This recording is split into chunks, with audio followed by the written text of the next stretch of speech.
In Crimea, the stakes got even higher today. The Russian President Vladimir Putin has again defied the West. He signed a decree recognizing Crimea as a sovereign state. The next step is annexation. Putin clearly has no intention of backing down, even in the face of Western sanctions. The U.S. and Europe froze the assets and banned travel of a number of Russian and Ukrainian officials today, including some of Putin's closest aides.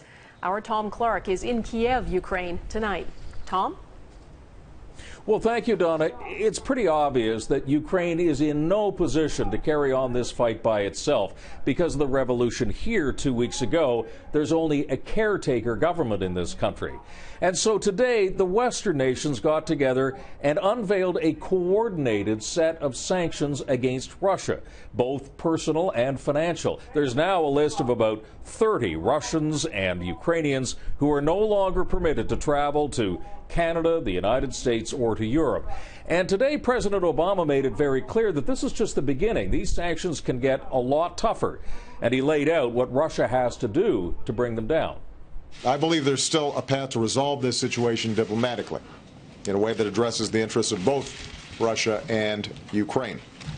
That includes Russia pulling its forces in Crimea back to their bases, supporting the deployment of additional international monitors in Ukraine, and engaging in dialogue with the Ukrainian government. And those sanctions and those conditions were mirrored today by the Canadian government.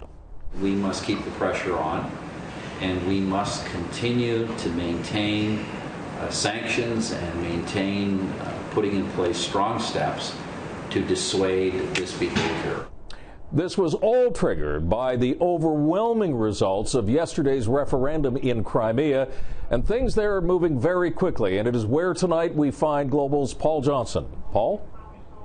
Tom, there are still some formalities that have to happen before Crimea becomes an official part of the Russian Federation. But for the pro-Russian crowds we met today, none of that matters. Emotionally, they feel like they're part of Russia as of today. You don't need a single word of Russian to know how this man feels. The celebration of Crimea's landslide vote to join Russia continued on through today.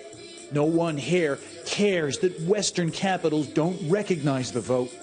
To them, the bonds of language and culture trump any argument against their referendum and the way it was carried out. This man tells us he feels the same pride he would if he just became a father. We asked this woman if she's worried they won't have democracy as part of Russia. She's not worried in the least. Following the lightning speed of the referendum, just 10 days from announcement to vote, Crimea's parliament met last night and voted to separate from Ukraine and formally asked to join Russia. But celebrations like last night must now give way to hard work and tough decisions, not the least of which being how to peacefully remove the last pockets of Ukrainian military personnel who remain in their bases in Crimea and are still surrounded by Russian soldiers today. And there's a long list of practical institutional jobs they're going to have to take care of in the coming days and weeks. One of the things they're going to be doing is switching their currency over to the Russian ruble. They're going to have to handle that delicately. Some of their electricity comes from Ukraine. They'll have to sort that out. One of the things that we noticed here in the restaurant in our hotel is as the days went by, they were starting to run out of some of the things that they had on the menu. They said the reason was their supply chains are affected because of the political situation. Tom? Okay, thank you, Paul. Global's Paul Johnson in Crimea. Well, here in Kiev, statements of defiance today from the interim defense minister. He has called up an additional 40,000 reserve troops, and he has issued a partial general mobilization of the Ukrainian armed forces. Tanks and other military equipment have now been sent to the eastern border. And it is in that eastern region where tensions are the highest tonight, especially in the regional capital city of Donetsk. That's where Global's Mike Armstrong is tonight. Mike. Well, Tom, this is a city where people are going to bed each night wondering if they'll wake up to Russian tanks in their streets.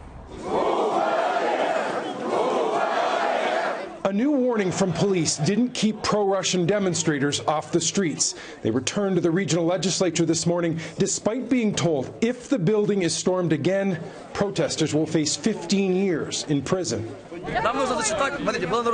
This man insisted the local governor come out to be read the group's demands. The response, he wasn't available.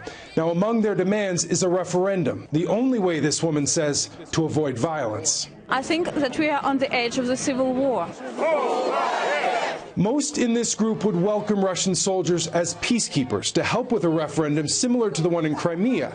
That vote wasn't conducted under pressure. This man tells us there were a few Russian soldiers in Crimea, but not many, and they didn't intervene.